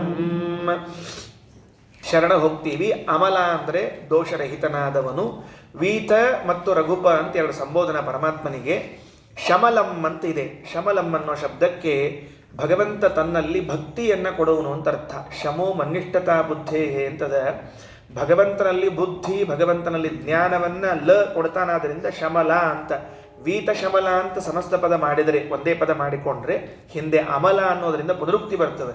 ದೋಷರಹಿತ ದೋಷರಹಿತ ಅಂತ. ಅದಕ್ಕೆ ವ್ಯಾಖ್ಯಾನ ಮಾಡುವಾಗ ಗಲಗಲಿ ರಾಮಾಚಾರ್ಯರು ಹಾಗೆ ವ್ಯಾಖ್ಯಾನ ಮಾಡ್ತಾರೆ. ಏನಂತ? ಅಮಲಂ ಅನ್ನೋ ಶಬ್ದಕ್ಕೆ ದೋಷರಹಿತ, ಹೇ ವೀತ ಅಂತ ಪಕ್ಷಿ ಆರೂಢನಾದ ಪರಮಾತ್ಮ ಅಂತ ಮಾಡಿಬಿಟ್ಟು, ಶಮಲಂ ಅನ್ನೋ ಶಬ್ದಕ್ಕೆ ಶಮ ಅಂದರೆ ಭಗವದ್ಭಕ್ತಿ, ಅದನ್ನೆಲ್ಲ ಅಂದರೆ ಕೊಡೋನೇ. ಪರಮಾತ್ಮನೇ ಅನುಗ್ರಹ ಮಾಡಿ ಭಕ್ತಿಯನ್ನು ಕೊಡಬೇಕೆ ಹೊರತಾಗಿ ಬೇರೆದಲ್ಲ ಅಂತ ಈ ಶ್ಲೋಕದ ಅಭಿಪ್ರಾಯ. ಇದಕ್ಕೆ ಅದೇನು ದಶವದನ ಕಾಲಂ ಅನ್ನೋ ಶಬ್ದಕ್ಕಂತರೂ 100 ಅರ್ಥ ಬೇಕಾಟ್ ಬರ್ಕೋತ ಹೋಗ್ಬಿಟ್ಟಾರೆ. ಬಹಳ ಅದ್ಭುತವಾದ ಅರ್ಥಗಳನ್ನೆಲ್ಲ ಬರಿತಾ ಇದ್ದಾರೆ. ಅದರಿಂದ ವಯಂ ಪ್ರಾತಸ್ನಾನಂ ರಘುಪನಮನಂ ಸುಪ್ರವಚನಂ ಗುರುಧ್ಯಾನಂ ಪದ್ಮಾರಮಣ ಭಜನಂ ನಾಭಿಮನನಂ ಅಕಾರ್ಷ್ಮಾಲಂ ಶ್ರೀಲಂ ದಶವದನಕಾಲಂ ಗತತುಲಂ ರಮಾಲೋಲಂ ಯಾಮಶರಣಮಲಂ ವೀತಶಮಲಂ. ಈ ಪ್ರಾತಸ್ನಾನ ಅಂತನ್ನೋ ಶಬ್ದಕ್ಕೆ ಬೆಳಗಿನ ಸ್ನಾನ ಅಂತ ಇಷ್ಟ ಹೇಳಿದ್ರು ನಾವು ಎಷ್ಟೊತ್ತು. ಐತರೇಯ ಉಪನಿಷತ್ತಿನಲ್ಲಿ ಶ್ರೀಮದಾಚಾರ್ಯರು ಪ್ರಾತಃ ಮತ್ತು ಸಾಯಂ ಅನ್ನುವ 2 ಶಬ್ದಗಳು ಯಾರನ್ನು ಹೇಳ್ತವೆ ಅಂತ ಕೇಳಿದ್ರೆ ವಾಯುದೇವರಿಗೆ ಪ್ರಾತ ಮತ್ತು ಸಾಯಂ ಅಂತ ಹೆಸರಿದೆ ಅಂತ ಹೇಳ್ತಾರೆ. ವಾಯುದೇವರಿಗೆ ಏನು ಹೆಸರದ? ಪ್ರಾತ ಸಾಯಂ ಅಂತ ಹೆಸರು. ಅದಕ್ಕೆ ಮಂತ್ರಾಲಯ ಸ್ವಾಮಿಗಳು ಪ್ರಾತಃ ಸಂಕಲ್ಪ ಗದ್ಯ ಅಂತ ಬರೆದರು. ಯಾಕೆ ಬರೆದು ಪ್ರಾತಃ ಸಂಕಲ್ಪ ಗದ್ಯ ಮಂತ್ರಾಲಯ ಸ್ವಾಮಿಗಳು? ಭಾರತೀ ರಮಣ ಮುಖ್ಯ ಪ್ರಾಣಾಂತರ್ಗತ ಅಂತೆ ಸಂಕಲ್ಪ ಮಾಡ್ಬೇಕಲ್ಲ, ಆದ್ದರಿಂದ ಪ್ರಾತಃ ಸಂಕಲ್ಪ ಅಂತ ಬರೆದಿಟ್ರು. ನಾವು ಬೆಳಿಗ್ಗೆ ಅದಕ್ಕೊಂಡು ಸಂಕಲ್ಪ ಮಾಡೋದು ಅಂತ ತಿಳ್ಕೊಂಡು ಸಂಜೆಗೆ ಹೇಳಿಕತ್ತೀವಿ ಅದನ್ನೆಲ್ಲ. ಅದಕ್ಕೆ ಪ್ರಾತಃ ಸಂಕಲ್ಪ ಗದ್ಯ ಅಂದರೆ ಪ್ರಾತ ಅಂದರೆ ವಾಯುದೇವರು. ಯಾಕೆ? ಪ್ರತತತ್ವಾತ್ ಪ್ರಾತಃ ವಾಯು. ಯಾರು ಭಗವಂತನ ಗುಣಗಳನ್ನು ಗುರುಗಳು ತಮ್ಮ ಶಿಷ್ಯನಿಗೆ ಉಪದೇಶ ಮಾಡ್ತಾರೋ, ಆ ಶಿಷ್ಯ ತನ್ನ ಶಿಷ್ಯನಿಗೆ ಉಪದೇಶ ಮಾಡ್ತಾರೋ, ಆಗ ವಾಯುದೇವರು ಅವರಿಂದ ಇವರಲ್ಲೂ ಇವರಿಂದ ಅವರಲ್ಲೂ ಪ್ರವೇಶ ಮಾಡ್ತಾ ಹೋದದ್ದರಿಂದ ಅವರಿಗೆ ಪ್ರಾತ ಅಂತ ಹೆಸರಂತೆ. ಹಾಗಾದರೆ ಪ್ರಾತಃ ಸ್ನಾನ ಅಂತನ್ನೋ ಶಬ್ದಕ್ಕೆ ಬೇರೆ ಏನೂ ಅಲ್ಲ, ಆಚಾರ್ಯ ಶಾಸ್ತ್ರದ ಅಧ್ಯಯನ ಅಂತೆ ಅರ್ಥ. ಪ್ರಾತಃ ಸ್ನಾನ ಮಾಡೋದು ಅಂದರೆ ಆಚಾರ್ಯ ಶಾಸ್ತ್ರಗಳನ್ನು ಅಧ್ಯಯನ ಮಾಡ್ತಾ ಇರೋದೇ ಒಂದು ದೊಡ್ಡ ಸ್ನಾನ. ಅದಕ್ಕೆ ಬೆಳಗ್ಗೆ ಎದ್ದು ಎಲ್ಲರೂ ಸರ್ವಮೂಲ ಪಾಠ ಇಟ್ಕೊಂಡು ಕೂತಿರ್ತಾರೆ. ಸ್ವಾಮಿಗಳೆಲ್ಲ ಪಾಠ ಹಾಕಿ ಕೂತಿರ್ತಾರೆ. ಪ್ರಾತಃ ಸ್ನಾನ ಆಗೋಯ್ತು ಅದ್ರೊಳಗೆ. ಎಷ್ಟು ಚಂದದ ಅಂತಂದ್ರೆ ನಾರಾಯಣ ಪಂಡಿತಾಚಾರ್ಯರು ಹೇಳೋ ಕಾಲಕ್ಕೆ ಮಧ್ವವಿಜಯದಲ್ಲಿ ಒಂದು ಮಾತು ಹೇಳ್ತಾರೆ, ಆದರ್ಶಂ ಗುಣಗಣ ದರ್ಶನೇ ಮುರಾರೇ. ಶ್ರೀಮದಾಚಾರ್ಯರು ಮತ್ತು ಸರ್ವಮೂಲ ಶಾಸ್ತ್ರ ಸರ್ವಮೂಲ ಗ್ರಂಥ ಬರೆದಿದ್ದಾರಲ್ಲ, 37 ಗ್ರಂಥಗಳು. ಅದೇನರ್ಥ ಅಂದರೆ ಕನ್ನಡಿ ಅಂತ. ಏನದು? ಕನ್ನಡಿ. ಆದರ್ಶಂ ಎದಕ್ಕಪ್ಪ ಕನ್ನಡಿ? ಅದು ಗುಣಗಣ ದರ್ಶನೇ ಮುರಾರೇ, ಭಗವಂತನ ಗುಣಗಳನ್ನು ನೋಡ್ಲಿಕ್ಕೆ ಅದು ಕನ್ನಡಿ ಅಂತ. ಬೆಳಿಗ್ಗೆ ಎದ್ದ ಕೂಡಲೇ ಏನೇನು ನೋಡ್ಬೇಕು ಅಂತ ಹೇಳಿ ಗೊತ್ತೇನ್ರಿ? ಕಪಿಲ, ಭಾನು, ಅದು ಇದು ಆಕಳ, ತುಳಸಿ, ಕನ್ನಡಿ, ತುಪ್ಪ ಇವನ್ನೆಲ್ಲ ನೋಡ್ಬೇಕು ಅಂತ ಹೇಳ್ಯಾರ. ಆ ಬೆಳಿಗ್ಗೆ ಎದ್ದು ನೋಡ್ಬೇಕಾದ ಕನ್ನಡಿ ಯಾವುದು? ಮತ್ತು ಕಾಜಿನ ಕನ್ನಡಿ ಮತ್ತೆ ಅಲ್ಲ. ಆದರ್ಶಂ ಗುಣಗಣ ದರ್ಶನೇ ಮುರಾರೇ, ಆ ಭಗವಂತನ ಗುಣಗಳ ದರ್ಶನಕ್ಕೆ ಬೇಕಾದ ಸರ್ವಮೂಲವೇ ದೊಡ್ಡ ಕನ್ನಡಿಯಾದದರಿಂದ ಬೆಳಿಗ್ಗೆ ಎದ್ಕೊಳ್ಳಿ ಏನು ನೋಡ್ಬೇಕು? ಸರ್ವಮೂಲ ಗ್ರಂಥಗಳು ನೋಡ್ಬೇಕು, ಹೊರತಾಗಿ ಬೇರೆ ಗ್ರಂಥಗಳು ನೋಡೋದಲ್ಲ. ಪ್ರಾತಃ ಸ್ನಾನ ಅಂದರೂ ಆಚಾರ್ಯನ ರಚಿತವಾದ ಗ್ರಂಥಗಳಲ್ಲಿ ಸ್ನಾನ ಮಾಡೋದು ಅಂತ ಅರ್ಥ, ಹೊರತಾಗಿ ಬರೀ ಹೊರಗೆ ನೀರು ಹಾಕೊಂಡು ಬರೋದು ಅಂತ ಅರ್ಥ ಅಲ್ಲ. ಹಂಗೆ ಕಾಗಿನೂ ರಗಡು ಗಂಗಾದಾಗ ಸ್ನಾನ ಮಾಡಿದ್ರಿ, ಹಂಗೆ ಕಾಗಿ ರಗಡು ಗಂಗಾದಾಗ ಸ್ನಾನ ಮಾಡಿದ್ರೆ ಇಲ್ಲಿ ತನಕ ಮೋಕ್ಷಕ್ಕೆ ಹೋಗಿಲ್ಲ ಅಥವಾ ಸ್ವರ್ಗಕ್ಕೂ ಹೋಗಿಲ್ಲ. ಯಾಕಂದ್ರೆ ಏನು ಉಪಯೋಗ ಬಿದ್ದಿಲ್ಲ ಅಂತ ಅರ್ಥ ಅದು. ಅದರಿಂದ ಪ್ರಾತಃ ಸ್ನಾನ ಅಂದರೆ ಆಚಾರ್ಯ ಶಾಸ್ತ್ರಗಳ ಅಧ್ಯಯನ ಅಂತ ಹೀಗೊಂದು ಅರ್ಥವನ್ನು ಮಾಡಬಹುದು. ಇದು ಮುಗಿದ ಮೇಲೆ ಮುಂದೆ 10ನೇ ಶ್ಲೋಕದಲ್ಲಿ ವೇದವ್ಯಾಸ ದೇವರ ಸ್ತೋತ್ರವನ್ನು ಮಾಡ್ತಾ ಇದ್ದಾರೆ. ವ್ಯಾಸಮುಷ್ಟಿಗಳು ಆ ವೇದವ್ಯಾಸ ದೇವರ ಸ್ತೋತ್ರ. ರಾಮ ವ್ಯಾಸ, ಅಲ್ಲೇ ರಾಮ ವ್ಯಾಸ ಕೃಷ್ಣ ಹಿಂಗಷ್ಟೇ ಸ್ತೋತ್ರ ಮಾಡ್ಕೊಂಡಿದ್ದಾರೆ. ಗುರುಸ್ವಾಂತಸ್ಥಾನ್ಯ ಗಣಿತ ಗುಣಮಾಣಿಕ್ಯ ನಿಕರ ಚ ವಿವ್ರಾತೋಪೇತಾಮಿತ ಸುಖಮಖಾನ್ನೇಡಿತ ಹರೇ ನಮಃ ಶ್ರೀಮನ್ವ್ಯಾಸ ಸ್ವಜನ ದುರಿತಾಹಾರ್ಯ ವಿದುರ ತ್ವದೀಯೇ ವಾಯೌ ಮೇ ಭವತಿ ಭವತಾತ್ ಭಕ್ತಿರತುಲಾ. ಗುರುಸ್ವಾಂತಸ್ಥ, ನಮ್ಮ ಗುರುಗಳ ಮನಸ್ಸಿನಾಗಿರೋವ್ರೆ. ಹೇಳಿದ್ನಲ್ಲ ಗುರುಗಳು ಬಿಡಂಗಿಲ್ಲ ಅಂತ ಹೇಳಿ. ಸತ್ಯಸಂಧ ತೀರ್ಥರು, ಓ ವೇದವ್ಯಾಸ ದೇವರೇ ನೀವೆಲ್ಲಿದ್ದೀರಿ? ಗುರುಸ್ವಾಂತಸ್ಥ, ಗುರುಗಳ ಮನಸ್ಸಿನಲ್ಲಿದ್ದೀರಿ, ಸತ್ಯಬೋಧ ಸ್ವಾಮಿಗಳ ಮನಸ್ಸಿನಲ್ಲಿ ವಾಸ ಮಾಡುವರೇ. ಅನ್ಯ ಅಗಣಿತ ಗುಣಮಾಣಿಕ್ಯ ನಿಖರ ಛವಿವ್ರಾತೋಪೇತಾಮಿತ ಸುಖ. ಎಷ್ಟು ದೊಡ್ಡ ಶಬ್ದ ರೀ, ಎಲ್ಲರ ಉಸಿರ ಹಿಡಿದು ಹೋಗ್ಬೇಕ್ರಿ ಹೇಳೋ ಕಾಲಕ್ಕೆ. ಅನ್ಯ ಅಗಣಿತ, ಉಳಿದವರಿಂದ ಎಣಿಸ್ಲಿಕ್ಕೆ ಆಗದೇ ಇರುವಂತಹ ಗುಣಗಳ ಮಾಣಿಕ್ಯ. ಇದು ನಮಗೆ ಶ್ರೀಮನ್ಯಾಯಸುಧಾ ಮೊದಲೇ ಶ್ಲೋಕ ನೆನಪಿಗೆ ಬರಬೇಕು. ಶ್ರೀಯಪ್ಪತ್ತೆ ನಿತ್ಯಾಗಣಿತ ಗುಣಮಾಣಿಕ್ಯ ಅನ್ನೋದೇ ನೆನಪು ಬರಬೇಕು. ಅದನ್ನೇ ಹೇಳ್ಯಾರ. ಬೇರೆಯವರಿಂದ ಎಣಿಸ್ಲಿಕ್ಕೆ ಆಗದೇ ಇರುವಂತಹ ಗುಣಗಳೆಂಬ ಮಾಣಿಕ್ಯದ ನಿಖರ ಅಂದರೆ ಗುಂಪು, ಅದರ ಛವಿ ಅಂದರೆ ಕಾಂತಿ, ಅದರ ವ್ರಾತ ಅಂದರೆ ಸಮೂಹ, ಅದರದಿಂದ ಕೂಡಿದವರು. ಆ ವೇದವ್ಯಾಸ ದೇವರಲ್ಲಿದ್ದ ಗುಣಗಳ ಕಾಂತಿ ಎಷ್ಟಿದೆ ಅಂತಂದರೆ ಹೇಳಲಿಕ್ಕೆ ಸಾಧ್ಯ ಇಲ್ಲ.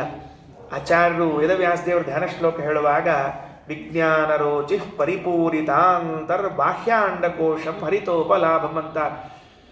ವೇದವ್ಯಾಸ ದೇವರ ದೇಹದಿಂದ ಕಾಂತಿ ಹೊರಗೆ ಬಂದರೆ ಬ್ರಹ್ಮಾಂಡ ತುಂಬಿ ಹೊರಗೆ ಹೋಗ್ತದಂತೆ. ಅದು ಬ್ರಹ್ಮಾಂಡ ತುಂಬಿ ಹೊರಗೆ ಹೋಗುವಷ್ಟು ದೊಡ್ಡದಾದ ದೇಹ ಕಾಂತಿ ಇದ್ದವರು ಅಂತೇಳ.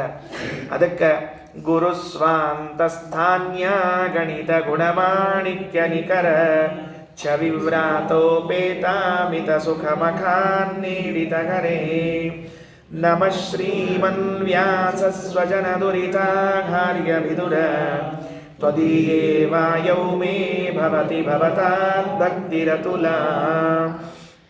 ಅಮಿತ ಸುಖ, ಭಗವಂತನ ಸುಖ ಎಷ್ಟಿದೆ ಅಂದರೆ ಅಮಿತವಾದ ಸುಖ. ಅದು ಇಷ್ಟ ಅಂತ ಹೇಳಿಕ್ಕೆ ಬರದೇ ಇರುವಷ್ಟು ಸುಖ ಇದೆ ಅಂತ ತಿಳಿಸ್ತಾರೆ. ಮಖಾನ್ನೇಡಿತ ಹರೆ ಅಂತ. ಇದು ತಲೆಯಾಗ ಬರೋದಿಲ್ಲ ರೀ ಲಘುನಿ.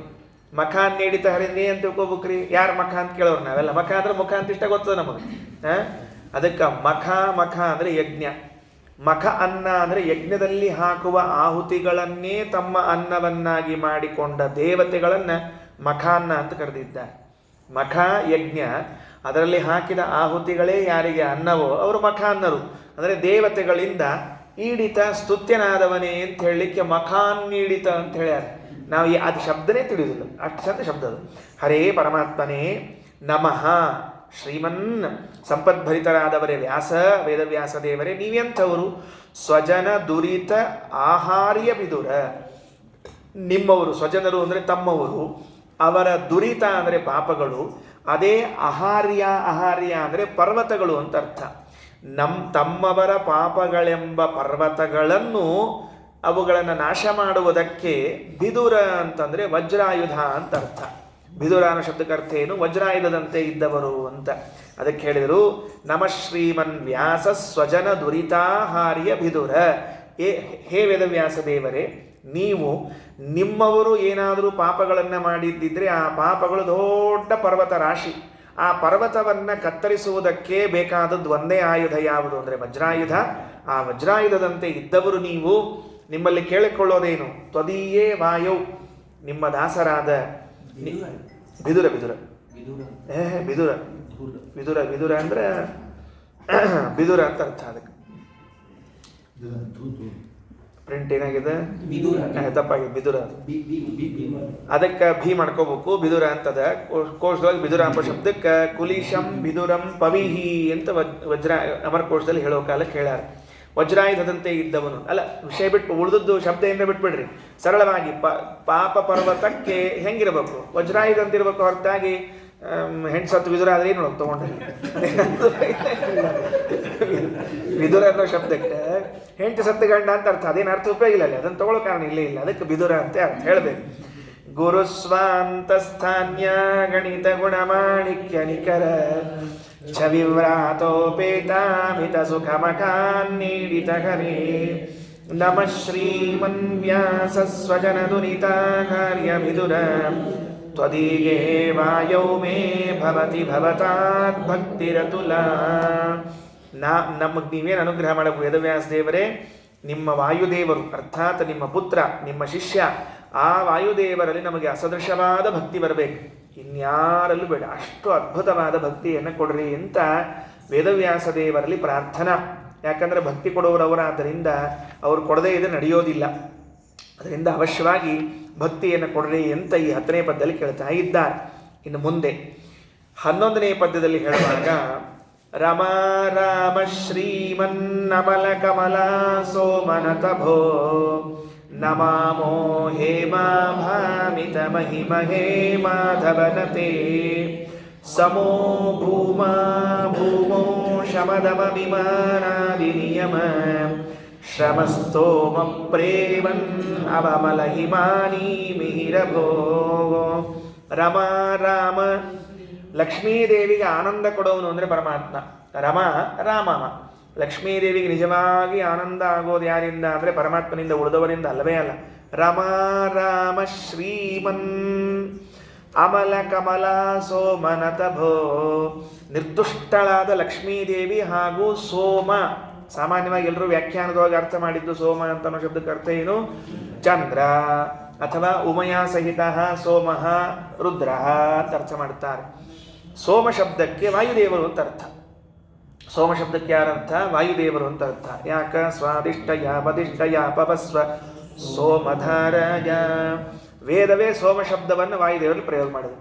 ಕೌಮಾನ್ ಸೂಕ್ತ ಅಂತ ಹೇಳಿ ಸೋಮ ಅಂದು ರುದ್ರದೇವರೇನು ಅಂತ ಕೇಳಿಕ್ಕೆ ಹೋಗ್ಬಾರ್ದ್ರಿ, ಬೈಸ್ಕೊಳ್ಳೋ ಕೆಲಸ ಆಗ್ತಿರ್ತದೆ. ಯಾಕಂದರೆ ಪ್ರಾರಂಭನೇ ಕೌಮಾನ ಸೂಕ್ತ ಅಂತ ಹೇಳಿ ಅದರಿಂದ ಸೋಮ ಅನ್ನೋ ಶಬ್ದಕ್ಕೆ ಅರ್ಥ ಏನು? ವಾಯುದೇವರು ಅಂತ ಅರ್ಥ. ಹೌದು, ಸೋಮ ಅನ್ನೋ ಶಬ್ದಕ್ಕೆ ವಾಯುದೇವರು ಅಂತ ಅರ್ಥ ಹೆಂಗೆ ಮಾಡಬೇಕು? ಮಾಡೋಣಂತೆ ಹೆಂಗಾರ ಒಟ್ಟು ಹೆಂಗಾರ ಮಾಡಿ ಮಾಡೋಣ್ರಿ. ಈಗ ನಮ್ಮ ಆಚಾರ ಹೇಳ್ತಿರ್ಬೇಕು ಯಾವಾಗಲೂ, ತಪ್ಪಿಗೆ ಸಣ್ಣದಾದ್ರೆ ತಲೆದು ಹೊಡೆದಾದ್ರೆ ಟೆನ್ಷನ್ ಮಾಡ್ಕೊಳ್ಳೋಂಗಿಲ್ಲ. ಹೇಳ್ರಿ, ತಲೆನ ಚೂರು ಕತ್ತರಿಸಿ ತಪ್ಪಿಗೆ ಅಡ್ಜಸ್ಟ್ ಮಾಡ್ಬೇಕು. ನಮ್ಮ ಆಚಾರ ಹೇಳ್ತಿರ್ಬೇಕು. ಅದಕ್ಕೆ ಹಂಗೆ ರೀ ವ್ಯವಸ್ಥೆ. ಅದು ಏನಾಗ್ತದೆ ರೀ, ತಪ್ಪಿಗಿನ್ನ ಇದು ಏನಂತಾರೆ, ಒಮ್ಮೆ ಹೋಲ್ಸೇಲ್ ಹೊಲಿಸ್ಬಿಟ್ಟಿರ್ತಾರೆ ರೀ. 20 ತಲೆ 30 ತಲೆ ಹೊಲಿಸ್ಬಿಟ್ಟಿರ್ತಾರೆ. ಕೆಲವು ತಲೆ ದೊಡ್ಡವು ಇರ್ತಾವೆ, ಕೆಲವು ಸಣ್ಣವು ಇರ್ತಾವೆ ರೀ. ಕೂಡುವಂತಲ್ರಿ ಆಚಾರ ಅಂದರೆ ಎಷ್ಟು ಕೊಡಂಗಿಲ್ಲ ಅಷ್ಟು ಕಚ್ಚ ಹಾಕ್ಕೊಂಡ್ಬಿಡೋದು ಅಂತ. ಹಾಗೆ ಸೋಮ ಅನ್ನೋ ಶಬ್ದಕ್ಕೆ ವಾಯುದೇವರು ಅಂತ ಅರ್ಥ ಆಗಿಬಿಟ್ಟದ. ಕೂಡ್ಸೋದು ಹೆಂಗಾರ ಮಾಡಿ ಕೂಡ್ಸೋಣ, ಯಾಕೆ ಚಿಂತೆ ಮಾಡ್ತೀರಿ ಮಾಡೋಣಂತೆ. ರಮಾ ರಾಮ ಶ್ರೀಮನ್ ಅಮಲ ಕಮಲಾ ಸೋಮನತ ಭೋ ನಮಾಮೋ ಹೇಮಾ ಭಾಮಿತ ಮಹಿಮ ಹೇಮಾಧವನತೆ ಸಮೋ ಭೂಮಾ ಭೂಮೌ ಶಮದಮ ವಿಮಾನಾದಿ ನಿಯಮ ಶಮಸ್ತೋಮ ಪ್ರೇಮನ್ನವಮಲ ಹಿಮಾನಿ ಮಿಹಿರಭೋ. ರಮ ರಾಮ ಲಕ್ಷ್ಮೀದೇವಿಗೆ ಆನಂದವನ್ನುಂಟು ಮಾಡುವ ಶ್ರೀಮನ್ ಕಾಂತಿಪೂರ್ಣನಾಗಿರುವಂತಹ ಪರಮಾತ್ಮನೇ ಅಮಲ ಕಮಲ ಸೋಮನತ. ಲಕ್ಷ್ಮೀದೇವಿಯೂ ದೋಷದೂರಳು, ವಾಯುದೇವರು ದೋಷದೂರರು, ಇಬ್ಬರೂ ದೋಷದೂರರು, ಇಬ್ಬರಲ್ಲೂ ದೋಷ ಇಲ್ಲ. ಅದಕ್ಕೇನೆ ಇವರು ರುಜುಗಳು, ಅವಳು ನಿತ್ಯ ಮುಕ್ತಳು. ಇವರಿಬ್ಬರಿಂದ ನತನಾದವನೇ ಭೋ ಪರಮಾತ್ಮ ನಮಾಮಹ, ನಮಸ್ಕಾರ ಮಾಡ್ತೇವೆ. ಎಂಥವು ನೀನು? ಹೇಮ ಹೇಮಾಭ, ಬಂಗಾರದ ಕಾಂತಿ. ಹೇಮ ಅಂದರೆ ಬಂಗಾರ, ಅದಕ್ಕೆ ಸುವರ್ಣ ಹೇಮ ಇವೆಲ್ಲ ಬಂಗಾರದ ಹೆಸರುಗಳ್ರಿ. ಅದಕ್ಕೆ ಕೆಲವೊಮ್ಮೆ ಏನಾಗಿರ್ತಾವ್ರಿ, ಮನ್ಯಾಗ ಬಂಗಾರ ಭಾಳ ಕೊಡಿಸ್ಲಿಕ್ಕೆ ಆಗ್ತಿರಂಗಿಲ್ಲ ಅಂತ ಹೆಂಡತಿ ಹೆಸರು ಹೇಮ ಅಂತ ಇಟ್ಬಿಟ್ಟಿರ್ತಾರ್ರಿ. ಕರೆದಾಗೆಲ್ಲ ಹೇಮ ಹೇಮ ಅಂತ ಹೇಳ್ತಿರ್ತಾರ್ರಿ. ಅಂದ್ರೆ ಬಂಗಾರ ಬಂಗಾರ ಅಂತ ಅರ್ಥ ರೀ. ಪ್ರೀತಿಯಿಂದ ಮಂದಿ ಮುಂದೆ ಹಂಗೆ ಕರೀಲಿಕ್ಕೆ ಆಗ್ತಿರಂಗಿಲ್ಲ ಅಂತ ತಿಳ್ಕೊಂಡು ಹೇಳಿ ಹೇಮ ಹೇಮ ಅಂತ ಹೇಳಿದ್ರೆ ಬಂಗಾರ ಬಂಗಾರ ಅಂತ ಇಷ್ಟಾರ್ಥ. ಅದಕ್ಕೆ ಕೊಡಿಸೋದಿಲ್ಲ ಗಿಡಿಸೋದಿಲ್ಲ ಇಷ್ಟ ತಿಳ್ಕೊಂಡ್ರು ಅಂತ.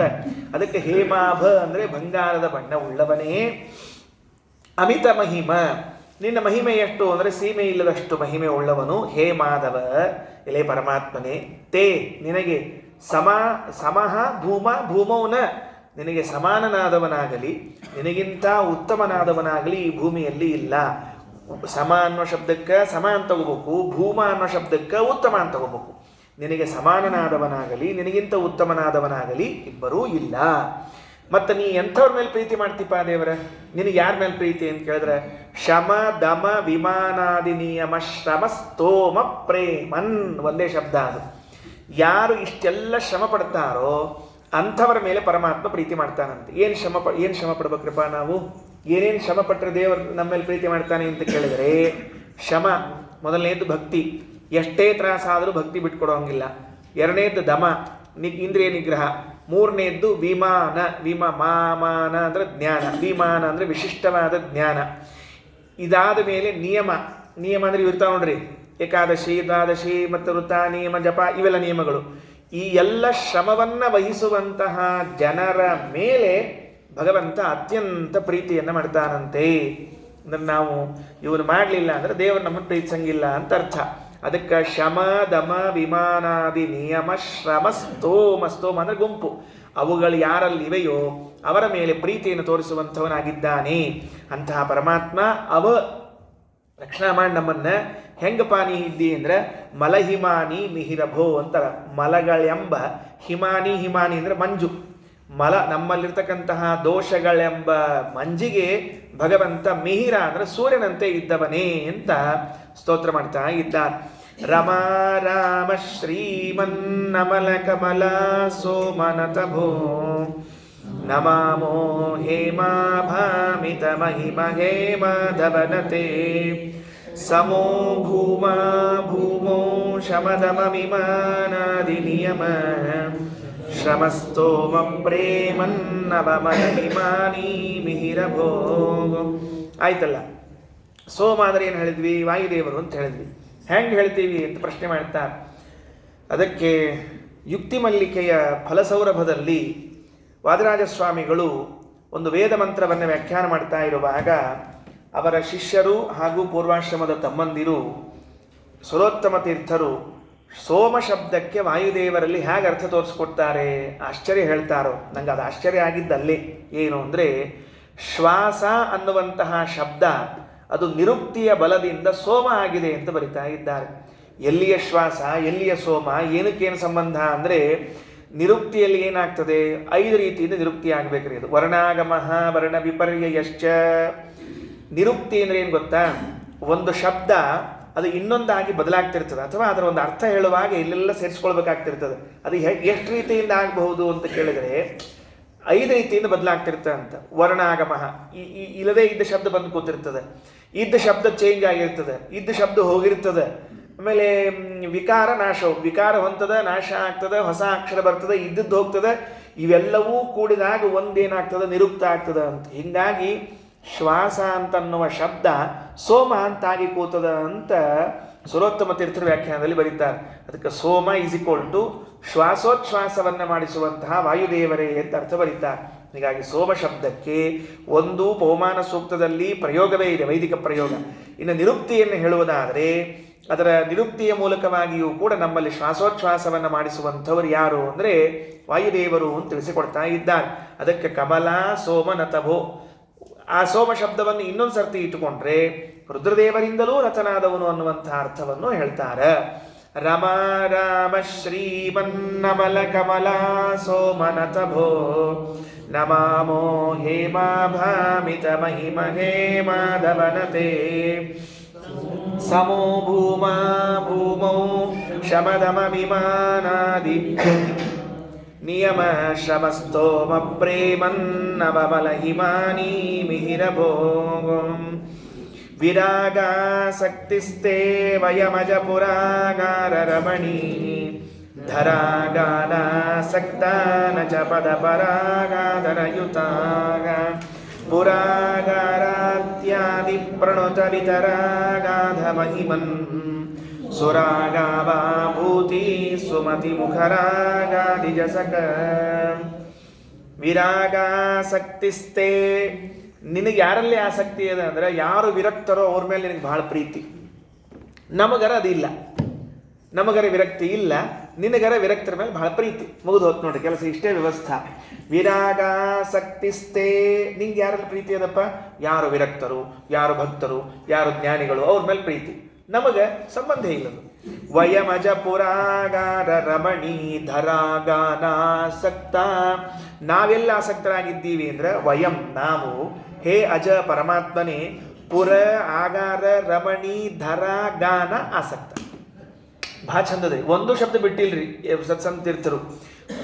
ಪುರ ಅಂದರೆ ಊರು.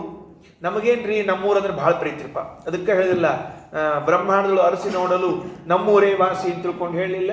ನಮ್ಮೂರೇ ನಮಗೆ ಆನಂದ ರೀ. ಅದ ಸಣ್ಣ ಕಿಟಕಿ ಇದ್ರೂ ಅಡ್ಡಿ ಇಲ್ಲ, ಸಣ್ಣ ದಾರಿ ಇದ್ರೂ ಅಡ್ಡಿ ಇಲ್ಲ, ಒಬ್ಬರ ಮೇಲೆ ಬರೋಬೇಕಾರೆ ಬಿದ್ದರೂ ಅಡ್ಡಿ ಇಲ್ಲ, ಅಲ್ಲೇ ಆನಂದ ನಮಗೆ. ಅಲ್ಲೋ ಬಿಡ್ರಿ, ಚಲೋ ಮನೆಗೆ ಬರ್ರಿ, ಚಲೋ ಊರಿಗೆ ಬರ್ರಿ, ನಮ್ಮದು ಇಲ್ಲಿ ಇದ್ದೀವಿ ಹೇಳ್ರಿ, ಇನ್ನೇನು ಬೇಕಾಗಿದೆ ನಮಗೆ ಅಂತ ಇಷ್ಟ ಇರ್ತೀವಿ ನಾವು. ಅದಕ್ಕೆ ಪುರ.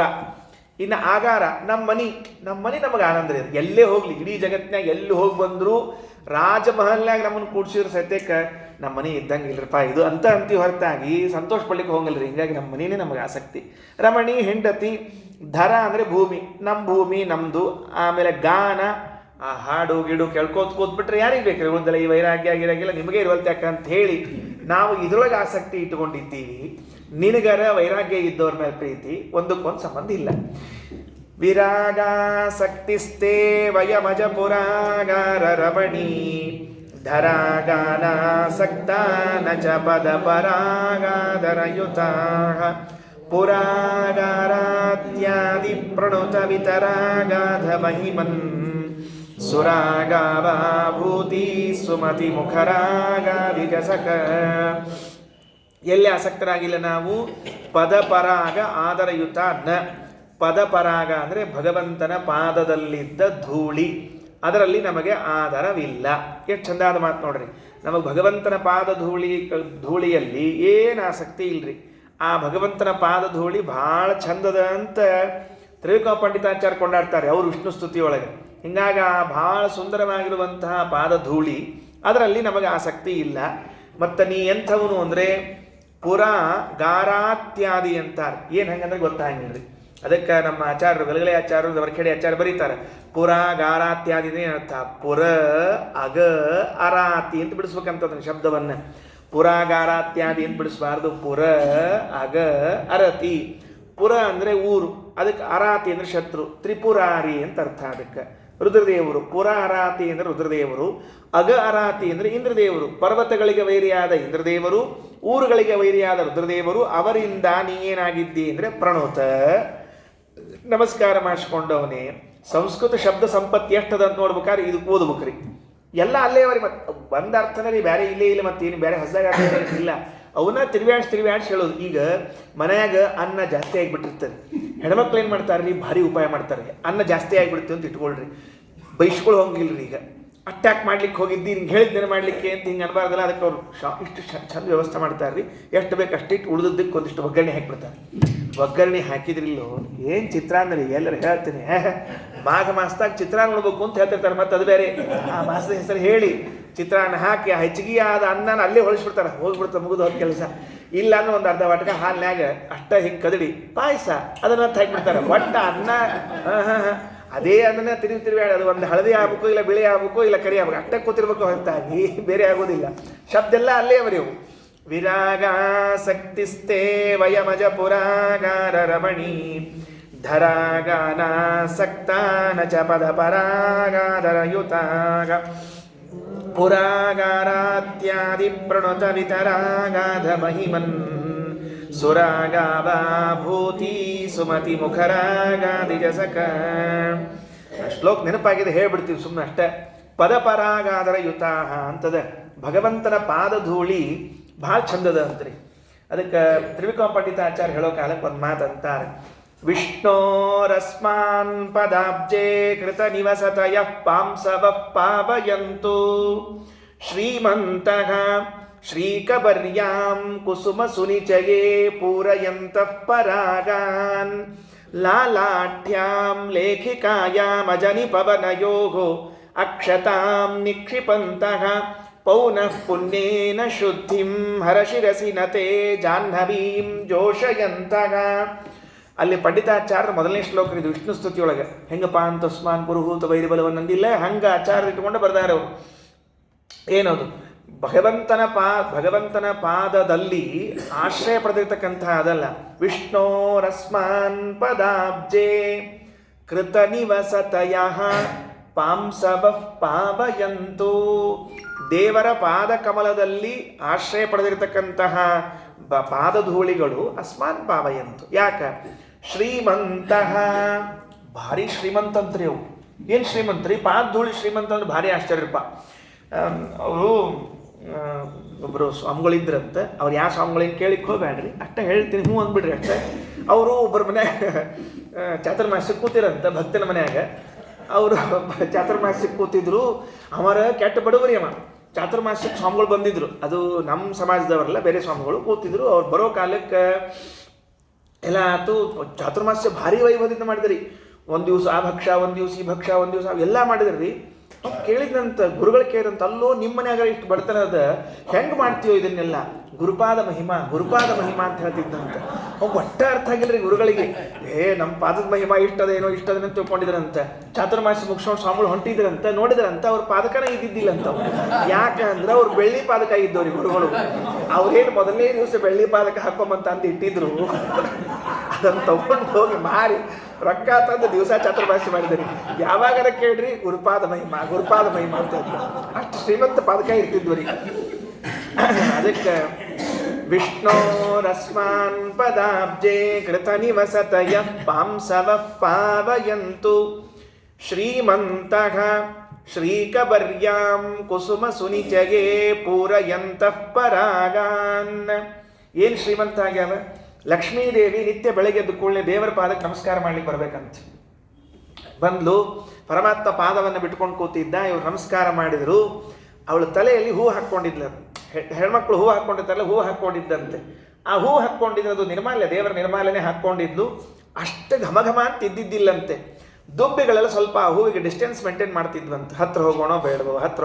ಯಾಕಂದ್ರೆ ಘಮ ಅಂತಿದ್ರೆ ಅಷ್ಟೇ ಬರ್ತಾವ್ರಿ ಅವು, ಎಲ್ಲಿರು ಬರೋದಿಲ್ಲ. ಯಾವಾಗ ಲಕ್ಷ್ಮೀದೇವಿ ಭಗವಂತನ ಪಾದಕ್ಕೆ ತಲೆಬಾಗಿಸಿ ನಮಸ್ಕಾರ ಮಾಡಿದ್ಲೋ, ಆ ದೇವರ ಪಾದ ಕೆಳಗೆ ಹತ್ತಿಕೊಂಡ ಧೂಳಿಗಳೆಲ್ಲ ಹಾರಿ ಆ ಹೂಗಳ ಮೇಲೆ ಬಿದ್ದುವಂತೆ. ಶ್ರೀಮಂತಃ ಶ್ರೀಕಬರ್ಯಾಂ ಕುಸುಮ ಸುನಿಚಯೇ ಪೂರಯಂತಃ ಪರಾಗಾನ್. ಅದರ ಮೇಲೆ ಪರಾಗಗಳಾದವಂತೆವು. ಆದರೆ ದುಂಬಿಗಳೆಲ್ಲ ಧುಮ್ಮತ್ ಮುತ್ಕೊಂಡು ಎಷ್ಟು ಘಮಘಮ ಅನ್ನಿಸ್ಲಿಕ್ಕೆ ಶುರುವಾಗಿರ್ಬೇಕು ಹೇಳೋಣಂತೆ. ಭಗವಂತನ ಪಾದಧೂಳಿಯಲ್ಲಿ ಇದ್ದ ಮಹಿಮಾ ಏನಪ್ಪಾ ಅಂದರೆ, ಲಕ್ಷ್ಮೀದೇವಿ ಹೆರಳೆಲ್ಲ ಹಾಕ್ಕೊಂಡಿರೋ ಹೂಗಳಲ್ಲಿ ಪರಾಗಗಳಿಲ್ಲದೆ ಹೋದರೆ ಆ ಪರಾಗಗಳಾಗಬೇಕು ಅನ್ನುವಂತೆ ವ್ಯವಸ್ಥೆ ಮಾಡ್ತಂತೆ. ವಿಷ್ಣೋರಸ್ಮಾನ್ ಪದಾಬ್ಜೆ ಕೃತ ನಿವಸತಯ ಪಾಂಸವ ಪಾವಯಂತು ಶ್ರೀಮಂತಃ ಶ್ರೀಕಬರ್ಯಾಂ ಕುಸುಮ ಸುನಿಚಯೇ ಪೂರಯಂತಃ ಪರಾಗಾನ್ ಲಾಲಾಢ್ಯಾಂ. ಹಣಿ ಲಾಲಾಢ್ಯಾಂ ಲೇಖಿಕಾಯಾಂ ಅಜನಿ ಪವನಯೋಗೋ ಅಕ್ಷತಾಂ ನಿಕ್ಷಿಪಂತಹ. ಆ ಲಕ್ಷ್ಮೀದೇವಿ ನಮಸ್ಕಾರ ಮಾಡಿ ಹೋದ್ಮೇಲೆ ಚತುರ್ಮುಖ ಬ್ರಹ್ಮದೇವರು ವಾಯುದೇವರು ಬಂದ್ರಂತ ನಮಸ್ಕಾರ ಮಾಡಲಿಕ್ಕೆ. ಅವರೂ ಭಗವಂತನ ಪಾದವನ್ನು ಹಿಡ್ಕೊಂಡು ಗಟ್ಟಿ ನಮಸ್ಕಾರ ಮಾಡಿದ ಕೂಡಲೇ ಆ ಪಾದ ಧೂಳಿ ಇಬ್ಬರಿಗೂ ಒಂದೊಂದು ಬಟ್ ಹಚ್ಚಿದಂಗೆ ಕಾಣಿಸ್ತೆ ಅಂತ. ಹೆಂಗಿತ್ತು? ಲಾಲಾಠ್ಯಾಂ ಲೇಖಿಕಾಯಾಂ ಅಜನಿ ಪವನಯೋಗೋ ಅಕ್ಷತಾಂ ನಿಕ್ಷಿಪಂತಹ. ಅಕ್ಷತೆ ಕಾಳಗಳನ್ನು ಇಟ್ಟಾರೇನೋ ಎನ್ನುವಂತೆ ವೈಷ್ಣವ ಮಾಡಿ ಬಂದಿರ್ತಾರೆ ನೋಡಿ ಕೆಲವು ಅಕ್ಷತೆ ಹಚ್ಚಿಕೊಂಡು. ಅಗ್ದಿ ಮಾಡಿದಂಗೆ ತೋರಿಸ್ತಿರ್ತಾರೆ, ಮಾಡ್ಲಿ ಬಿಡ್ಲಿ ಮನೆ ತುಂಬ ಹೊಗೆ ಎಬ್ಬಿಸಿ ಬಾಜುಕಿನವ್ರಿಗೆ ಅನಿಸ್ಬೇಕು ಎಷ್ಟು ವೈಷ್ಣವ ಮಾಡ್ತಾರೆ ಆಚಾರ ಎಲ್ಲರ. ಛೆ ಛೆ ಛೆ ಛೆ ಛೆ ಆಚಾರ ಇಷ್ಟು ಮುಗಿಸ್ಬಿಟ್ರಿ ಏನು ಕೇಳ್ತೀವಿ ಎಲ್ಲರ ಅಂತ. ಒಲಿ ಹೊತ್ತಿರ್ತದೆ ಇನ್ನೂ ಮನ್ಯಾಗ, ಆ ಒಲಿ ಹೊತ್ತಿರ್ತದೆ, ಬಾಜುಕಿನ ವೈಷ್ಣವ ಆತು ಅಂತ ಅನಿಸ್ಬೇಕು ಅಂತೇಳಿ ಹೊಗೆ ಎಬ್ಬಿಸ್ಬಿಟ್ರು ಮುಗಿದು ಹೋದ ಕೆಲಸ. ಹಾಗೆ ಅಕ್ಷತೆಯನ್ನು ಹಚ್ಚಿಕೊಂಡು ಬರ್ತಿರ್ತಾರೆ. ಇರ್ಲಿ ಬಿಡ್ರಿ ಪಾಪ ಭಾಳ ಹೇಳಿಕೋಬಾರ್ದು ಹಂಗೆಲ್ಲ. ಒಬ್ಬರು ಆಚಾರ ಪೂಜೆ ಮಾಡ್ಕೊಂಡು ಕೂತಿದ್ರಂತೆ. ಸುಮ್ಮನೆ ಹೇಳಿರ್ತೀನಿ ಹಂಗೆ ಗೊತ್ತಿರ್ತದೆ ವಿಷಯ, ಇರಲಿ ನಿಮಗೂ ಉಪಯೋಗ ಬೀಳ್ತಿರ್ತಾವೆ. ನಾಳೆ ಪೂಜೆಗೆ ಕೂತಿರಂತ ಇನ್ನೇನು ಪೂಜಾ ಮಾಡಬೇಕು ಅಂತ ಪೆಟ್ಟಿಗೆ ತೆಗಿಬೇಕಾಗಿದ್ರಿ ಆಚಾರ. ಬಾಜುಕಿನ ಮಡಿ ಹೆಣ್ಮಗಳು ಬಂದು ಆಕೆ ದಿವಸ ಬರೋ ಟೈಮ್ ಬಂದಾಡ್ರಿ. ಇವತ್ತು ಆಚಾರ ಸ್ವಲ್ಪ ತಡ ಮಾಡ್ರಿ ಪೂಜೆನ. ಆಕೆ ಸುಮ್ಮ ಹೋಗ್ಬೇಡ, ತೀರ್ಥ ಆಗಿದೆ, ಇಲ್ಲಪ್ಪ ಪೂಜೆ ತಡ ಆಗಿದೆ, ಒಂದು 10 ನಿಮಿಷ ಬಿಟ್ಟು ಬರ್ತೀನಿ.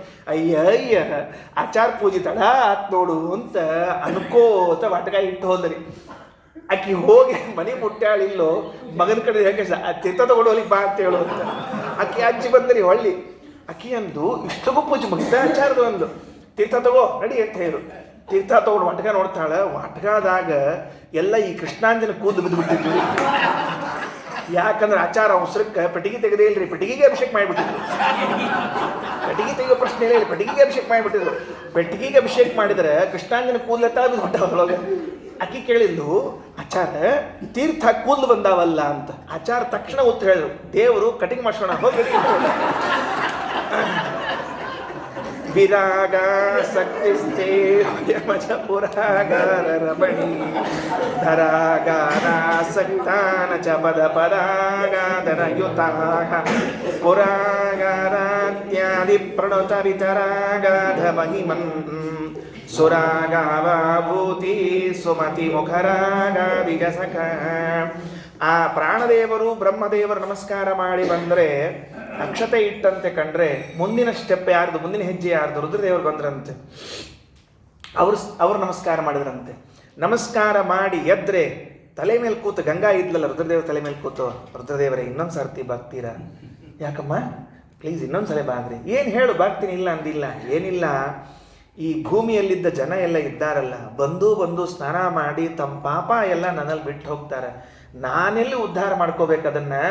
ನೀವು ತಲೆ ಬಾಗಿಸಿದಾಗ ನನ್ನ ನೀರುಗಳೆಲ್ಲ ಭಗವಂತನ ಪಾದದ ಮೇಲೆ ಹರಿದು ಹೋಗ್ತದಲ್ಲ, ಅವನ ಪಾದ ಧೂಳಿಗಳು ನನ್ನೊಳಗೆ ಬರ್ತದಲ್ಲ, ಆಗ ನನ್ನ ಪಾಪಗಳೆಲ್ಲ ಹೋಗ್ತದಲ್ಲ, ಅದಕ್ಕೆ ಇನ್ನೊಂದು ಸರ್ತಿ ನಮಸ್ಕಾರ ಮಾಡ್ತೀರಾ ಅಂತ ಕೇಳಿದರು ಅಂತ ತ್ರಿವಿಕ್ರಮ ಪಂಡಿತಾಚಾರ್ಯರು ವಿಷ್ಣೋರಸ್ಮಾನ್ ಪದಾಬ್ಜೇ ಕೃತ ನಿವಸತಯಃ ಪಾಂಸವಃ ಪಾವಯಂತು ಶ್ರೀಮಂತಃ ಶ್ರೀಕವರ್ಯಾಂ ಕುಸುಮ ಸುನಿಚಯೇ ಪೂರಯಂತಃ ಪರಾಗಾನ್ ಲಾಲಾಢ್ಯಾಂ ಲೇಖಿಕಾಯಾಂ ಅಜನಿ ಪವನಯೋಗೋ ಅಕ್ಷತಾಂ ನಿಕ್ಷಿಪಂತಃ ಪೌನಃ ಪುಣ್ಯೇನ ಶುದ್ಧಿಂ ಹರಶಿರಸಿ ನತೆ ಜಾಹ್ನವೀಂ ಜೋಷಯಂತಃ. ಈ 12ನೇ ಶ್ಲೋಕದಲ್ಲಿ ವಿರಾಗಾಸಕ್ತಿ ತೇ, ನಿನಗೆ ವೈರಾಗ್ಯವುಳ್ಳವರಲ್ಲಿ ಆಸಕ್ತಿ, ವಯಂ ಪುರಾಗಾರ ರಮಣಿಧರಾಗಾನಾಸಕ್ತಾಃ ನ ಚ ಪರಾಗಾದರ ಯುತಾಃ ಪುರಾಗಾರಾತ್ಯಾದಿ ಪ್ರಣುತ. ರುದ್ರದೇವರಿಂದ ಇಂದ್ರದೇವರಿಂದ ವಂದನಾದವನೇ. ವಿತರ ಅಂದರೆ ಕೊಡು, ಪ್ರಸಾದ ವಿತರಣೆ ಅಂತ ಇರ್ತಾರಲ್ಲ, ವಿತರ ಕೊಡು. ಅಗಾಧ ಮಹಿಮನ್, ಅಗಾಧ ಮಹಿಮೆ ಉಳ್ಳವನೇ. ಏನು ಕೊಡಬೇಕು? ಸುರಾಗಾವ ಭೂತೀಹಿ, ದೇವತೆಗಳ ಐಶ್ವರ್ಯ ಇದೆಯಲ್ಲ ಅದನ್ನು ನಮಗೆ ಕೊಡು. ಏನು ದೇವತೆಗಳ ಐಶ್ವರ್ಯ ಕೊಡಬೇಕು? ಸುರಾಗಾವ ಅಂದರೆ ದೇವತೆಗಳನ್ನು ಕುರಿತು ಹೋಗುವ, ದೇವತೆಗಳ ಬಳಿ ಇರುವ ಭೂತೀಹಿ ಐಶ್ವರ್ಯಗಳನ್ನು ನಮಗೆ ಕೊಡು. ಯಾವುದು? ಸುಮತಿ ಮುಖರಾಹ, ಯಥಾರ್ಥ ಜ್ಞಾನ ಭಕ್ತಿ, ಇವೇ ದೇವತೆಗಳ ಐಶ್ವರ್ಯ. ಆ ದೇವತೆಗಳಿಗೆ ಕೊಡುವಂಥ ಐಶ್ವರ್ಯವನ್ನೆಲ್ಲ ನಮಗೆ ಕೊಡಪ್ಪ. ಪುರಾಗಾರಾತ್ಯಾದಿ ಪ್ರಣುತ ವಿತರಾಗಾಧ ಮಹಿಮನ್ ಸುರಾಗಾವ ಭೂತೀಹಿ ಸುಮತಿ ಮುಖರ ಗಾಧಿಜಸಕ, ಅಂದರೆ ವಿಶ್ವಾಮಿತ್ರರಿಗೆ ಗೆಳೆಯನಾದವನೇ ಅಂತ ಹೇಳ್ತಾ ಇದ್ದಾರೆ. ಅದು ರಾಮದೇವರನ್ನು ಸ್ತೋತ್ರ ಮಾಡ್ತಿದ್ದರಿಂದ ವಿಶ್ವಾಮಿತ್ರನಿಗೆ ಗೆಳೆಯ ಪರಮಾತ್ಮ ಅಂತ ಹೇಳ್ತಾರೆ. ಏನು ವಿಶ್ವಾಮಿತ್ರನಿಗೆ ಗೆಳೆಯನಾದದ್ದು ಅಂದರೆ, ಆ ಯಜ್ಞ ಯಾವವರು ಯಜ್ಞವನ್ನು ಮಾಡಬೇಕಾಗಿತ್ತೋ, ಅದಕ್ಕೇನು ಸುಬಾಹು ಮಾರೀಚರ ತೊಂದರೆ ಇತ್ತೋ, ಆ ತೊಂದರೆಯನ್ನು ಪರಿಹಾರ ಮಾಡಿ ಮಿತ್ರನ ಪಾತ್ರವನ್ನು ವಹಿಸಿದವಂಥವನು, ಅದಕ್ಕೆ ನೀನು ನಮಗಿದನ್ನು ಕೊಡು ಅಂತ ಹೀಗೆ ಕೇಳಿಕೊಳ್ಳುತ್ತಾರೆ. ಉಳಿದದ್ದನ್ನು ಮತ್ತೆ ನಾಳೆ ನೋಡೋಣ ಅಂತ ಹೇಳ್ತಾ ಶ್ರೀಕೃಷ್ಣ ಅರ್ಪಣಮಸ್ತು. ಅಕ್ಷಯಂ ಕರ್ಮ ಯಸ್ಮಿನ್ ಪರೇ ಸ್ವರ್ಪಿತಂ ಪ್ರಕ್ಷಯಂ ಯಾಂತೆ ದುಃಖಾನಿ ಯನ್ನಾಮತಃ ಅಕ್ಷರೋ ಯೋಜನಃ ಸರ್ವದೈವಾಮೃತಃ ಕುಕ್ಷಿಗಂ ಯಸ್ಯ ವಿಶ್ವಂ ಸದಾ ಜಾತಿ ಪ್ರೀಣಯಾಮೋ ವಾಸುದೇವಂ ದೇವತಾಮಂಡಲ ಖಂಡಮಂಡಲಂ ಪ್ರೀಣಯಾಮೋ